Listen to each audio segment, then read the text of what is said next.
Kyrie Jesu Domine, dona.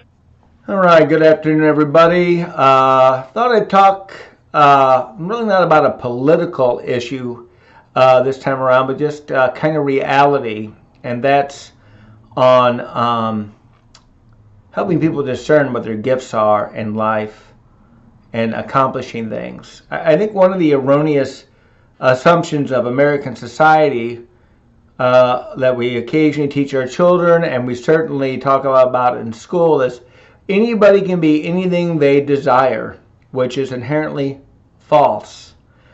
You cannot be. You may have the aspirations for it and want to be it, but there's no guarantee that you can. But I think the last 50 years of social meddling in our schools by probably both the right and the left have undermined the fact that we don't help people discern their gifts, their talents, and their abilities. I mean, honestly, do you want a man or woman who is an auto mechanic, who has been passed up the system of education, working on your brakes and has no clue how to actually fix them well? Is that the person you want? Well, of course not. And we create this false concept in children's minds that, well, you can be anything you want. Well, no. There are numerous opportunities before you as Americans. There's the kitty. But you really have to discern what your gifts are and try to be everything. Certainly, if you have talents in one area that are not very developed, you can try to develop them through a lot of persistent practice and education and formation. But there's no guarantee of that. And I think we'd be better off helping individuals discern their gifts and then hopefully discern how they can be happy with their gifts. Few things are worse than having a desire for X and it is completely unobtainable to you because of your talents or your gifts. And I don't know that trying to adjust the system so that you can do it is a way to make the system better. In fact, it's a way to make the system worse. You know, the car mechanic's a bad idea to get a second-rate car mechanic. Can you imagine in a universal healthcare system where you have doctors who are that way? We can't give you the A-string doctor, but we got this D-string doctor who maybe he or she's only had a few instances of medical malpractice, but we're willing to live with that because most of the time they do a good job. You know, that's not the confidence that you want going into the system. And again, I'm not saying that you can't have people who struggle with their vocations in life, their ability-wise, you certainly can.